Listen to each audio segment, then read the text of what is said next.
October 14th, 1943, over Schweinfurt, Germany. The air was not empty. It was a solid thing, a wall of flak bursts and crossfire. For the men inside the B-17 Flying Fortresses of the 8th Air Force, the sky had become a lethal, fragmented landscape. This was Black Thursday, a mission that would sear itself into the memory of every man who flew it. Below the target, the ball-bearing plants of Schweinfurt. Ahead, the reality, a gauntlet of German fighters that seemed to have no end. A fortress named Dearly Departed took a direct hit in the No. 3 engine. Flames licked back along the wing. The pilot, a 22-year-old from Ohio named Captain John Miller, fought the controls. "Feather 3! Fire extinguisher!" he yelled over the intercom. Through his window, he saw another B-17, the Avenger, simply disintegrate, hit by the rockets the Germans were now firing from beyond the range of their .50 cals. No parachutes. In that moment, the myth of the Flying Fortress died. It was not a fortress. It was a target. The doctrine of unescorted daylight bombing was bleeding out over Germany, and with it, the lives of hundreds of American airmen. The fundamental flaw had been exposed. No amount of defensive machine guns could compensate for the absence of a friendly fighter plane when the enemy owned the sky. The story of the B-17's salvation is not a story of adding more guns or more armor. It is the story of a tactical revolution forced by catastrophic failure. In the wake of Black Thursday and the second Schweinfurt raid, the grim statistics were undeniable. Loss rates of 20, 25, even 30% were unsustainable. A crew's chance of surviving a 25-mission tour was statistically zero. The American daylight bombing campaign was on the verge of collapse. The British, who had long advocated for night bombing, saw their skepticism vindicated. But within the USAAF, a different solution was taking shape. The problem wasn't the bomber, it was its isolation. The P-47 Thunderbolts, the brave little friends, were turning back at the German border, their internal fuel tanks and small external drop tanks exhausted. The solution was not to abandon the B-17, but to give it a guardian that could walk it all the way to hell and back. That guardian was the P-51 Mustang. Its origins were almost accidental, a British request to North American aviation for a new fighter. The early Mustang, with its American Allison engine, was mediocre. But when the British mated the airframe to their own Rolls-Royce Merlin engine, they created something transcendent. The P-51B and later the P-51D were not just fighters, they were war winners. They had the speed, the maneuverability, and most importantly, the range. With new larger 75-gallon and 110-gallon external fuel tanks, the Mustang could fly to Berlin, stay and fight for 30 minutes, and return to England. This was the technological key. But technology is useless without the doctrine to wield it. The man who wielded it was Lieutenant General Jimmy Doolittle. When he took command of the 8th Air Force in January 1944, he issued one of the most consequential orders of the air war. He freed the fighters. No longer would they be chained to the bomber boxes, weaving defensively around their slow-moving charges. Their new mission was to go on the offensive, to hunt. "Destroy the German Air Force," Doolittle ordered. The P-51s were unleashed to sweep far ahead of the bomber streams, to attack the Luftwaffe on the ground, to engage them as they were forming up. They were no longer just escorts. They were predators. The impact was immediate and devastating for the Luftwaffe. During Big Week in February 1944, the bombers returned to the German aircraft industry, but this time they were not alone. The Mustangs were there, engaging in huge aerial battles that bled the German fighter force white. The loss rate for the bombers plummeted from the double digits of 1943 to a sustainable 3 or 4%. The psychological shift was as important as the tactical one. For the bomber crews, the sight of those sleek, silver Mustangs soaring high above with their distinctive dorsal fins was a physical manifestation of hope. They were no longer lambs to the slaughter. They were the anvil, and the P-51s were the hammer. With the skies made safer by its guardian, the B-17G, the definitive version of the Fortress, could finally fulfill its brutal purpose. It was a machine refined by fire. It featured the iconic Bendix chin turret, finally solving the vulnerability to head-on attacks that had cost so many lives. Its 13.50 caliber machine guns and rugged airframe were now assets to be used in a war of attrition, not mere survival. For the remainder of the war, the B-17s and their B-24 Liberator cousins pounded Germany into rubble. They systematically dismantled the synthetic oil industry, strangling the Wehrmacht's mobility. They shattered the transportation network, destroying marshalling yards, Geyser B, bridges, and canals. They brought the war home to the German people in a way that was both terrifying and inescapable. Of the roughly 1.5 million tons of bombs dropped on Nazi Germany by Allied aircraft, over 640,000 tons, 42.6%, fell from the bays of B-17 Flying Fortresses. The cost had been astronomical. The 8th Air Force suffered more casualties than the entire United States Marine Corps in the war. Over 26,000 men were killed. 28,000 became prisoners of war. Each of the 4,754 B-17 lost represented 10 men, a story, a life. The legend of the B-17's toughness is true, but it is a legend written in the blood of those who flew in them during the dark days before the fighters came. The ultimate lesson of the Flying Fortress is one of painful evolution. It demonstrates that no weapon system, no matter how well designed or courageously manned, exists in a vacuum.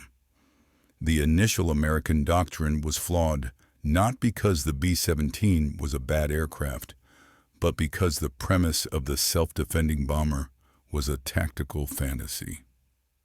Its salvation and the ultimate validation of the strategic bombing campaign came from a symbiotic relationship with the long-range escort fighter. The P-51 Mustang did not just protect the B-17, it enabled it. It turned a vulnerable target into a decisive weapon. The story of the Flying Fortress is therefore not the story of a single aircraft, but the story of a system. The durable airframe, the courageous crews, the protective fighter umbrella, and the industrial base that sustained them all. It is a definitive lesson that in modern warfare, technology, doctrine, and human courage are inextricably linked, and that the failure to adapt any one of those elements can lead to disaster, while their perfect fusion can lead to victory. The transformation of the P-51 itself was a tale of inter-allied cooperation and engineering brilliance. The marriage of the American airframe to the British Merlin engine was more than a simple engine swap. It was a physiological transformation. The Merlin's two-stage, two-speed supercharger gave the Mustang exceptional high-altitude performance, allowing it to meet the Luftwaffe's fighters at their optimal combat altitude. This was a critical advantage as it meant the P-51s could engage the enemy on their own terms, diving from superior heights with the energy to dictate the terms of the fight. The aircraft's laminar flow wing, a revolutionary design that reduced drag, was the final piece of the puzzle, granting it the aerodynamic efficiency that translated directly into the phenomenal range that would become its defining characteristic. This was not merely an improvement, it was the creation of a new species of aerial predator, born from the urgent necessity to prevent the wholesale slaughter of the bomber crews. For the Luftwaffe, the arrival of the long-range Mustang was a catastrophic system shock. Their entire defensive doctrine, the Reichsverteidigung, defense of the Reich, was built around the premise that the American fighters had limited reach. German controllers would hold their fighter units back, letting the first waves of bombers pass until the P-47s and P-38s were forced to turn back. Then, they would unleash their interceptors on the unprotected polks, or bomber formations. The P-51 shattered this tactic. Now the German fighters were attacked as they were still climbing and forming up, often by Mustangs that held the altitude and energy advantage. The relentless American fighter sweeps, encouraged by Doolittle's aggressive new policy, began strafing German airfields, destroying planes on the ground, and killing the very pilots needed to counter the threat. The Luftwaffe was caught in a vicious cycle. Fuel shortages, caused by the strategic bombing they were trying to stop, limited pilot training and operational flights, which in turn led to less experienced pilots being fed into a meat grinder of increasingly skilled and confident American fighter groups. The human element within the B-17s evolved alongside the technology and tactics. The crew of 10 became a complex, interdependent organism, a brotherhood forged in the frozen, oxygen-thin air at 25,000 feet. Each man was a specialist, and the failure of anyone could mean death for all. The pilots, often the youngest captains in the Army, bore the immense weight of command, holding their aircraft steady in formation through flak and fighter attacks. The navigator, sealed in his curtained-off compartment, was their link to the world, guiding by dead reckoning and celestial shots through some of the worst weather in Europe. The bombardier, taking control of the aircraft for the final straight and level bomb run, faced a unique psychological pressure, knowing that hundreds of other bombers were relying on his accuracy. In the rear, the gunners' waist, ball turret, and tail endured the most exposed positions, their world a cacophony of wind, engine roar, and the hammering of their 50 caliber guns, their survival often dependent on spotting a distant speck that could become a lethal FW-190 in a matter of seconds. This was not a faceless industrial war. It was 10 individual wars fought simultaneously inside a single straining aluminum airframe. The strategic impact of this combined bomber fighter system extended far beyond the immediate air war. The destruction wrought by the B-17s, now operating with near impunity, crippled the German war machine at its most fundamental levels.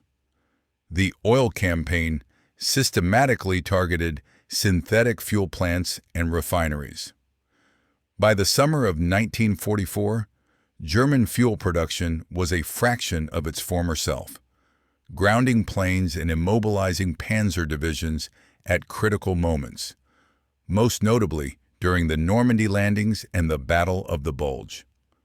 Simultaneously, the transportation plan shattered the German railway network, disrupting the movement of coal, steel, and reinforcements. This interdiction campaign was a key enabler for the success of the D-Day ground forces, isolating the battlefield and preventing the Germans from effectively mobilizing their reserves against the beachheads. The B-17 was no longer just a bomber. It had become a strategic instrument, a key component in a combined arms effort that stretched from the factory floors of Detroit to the front lines in France. In the final analysis, the legacy of the B-17 Flying Fortress is a complex tapestry of sacrifice, innovation, and adaptation. It stands as an enduring symbol of American industrial power and the courage of its aircrews. But its story is a powerful, cautionary tale against the dangers of rigid doctrine. The aircraft was magnificent, but it was not invincible. Its ultimate success was not achieved in isolation. It was the arrival of the P-51 Mustang, a fighter born of transatlantic collaboration and engineering genius, that provided the missing piece of the puzzle. Together, this duo of bomber and fighter did more than just win air superiority. They established a new paradigm for aerial warfare, demonstrating that strategic success is born from the seamless integration of technology, tactics, and the indomitable will of the men who wield them. The fortress needed its guardian, and in that partnership, they collectively unlocked the formula for dominating the skies. The sheer industrial effort required to sustain this aerial armada was a war-winning endeavor in itself. The production lines for the B-17 were a spectacle of American manufacturing prowess. At the peak of production, Boeing's plant in Seattle, along with Douglas and Lockheed Vega, were rolling out a new Flying Fortress, on average, every single hour of the working day. This was not merely assembly. It was a symphony of coordination, with over 1.5 million individual parts, from the smallest electrical rivet to the massive Wright R-1820 Cyclone engines, flowing in a perfectly timed sequence from thousands of subcontractors across the nation.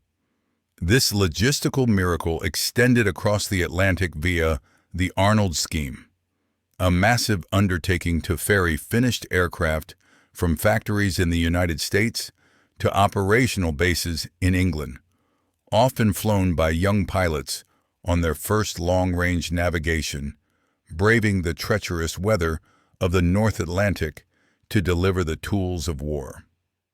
On the ground in England, the infrastructure built to support the 8th Air Force was as impressive as the Air Armada itself. Vast complexes of airfields were constructed across East Anglia, each a self-contained city with runways, hangars, hard stands for the bombers, and barracks for the crews. The supply chain was monumental. A single B-17 mission consumed thousands of tons of high-octane aviation fuel, millions of rounds of .50 caliber ammunition, and thousands of 500 and 1,000-pound bombs. The maintenance required between missions was a relentless 24-hour-a-day effort by ground crews who battled mud, cold, and exhaustion to patch flak holes, replace engines, and repair complex systems, knowing that the lives of 10 men depended on their skill and diligence for the next mission. The air war was not just fought in the sky. It was sustained by this vast, largely unseen army of mechanics, engineers, truck drivers, and clerks. The psychological toll on the airmen was a constant, grinding pressure that no amount of training could fully alleviate. Beyond the sheer terror of combat was the insidious stress of the environment itself.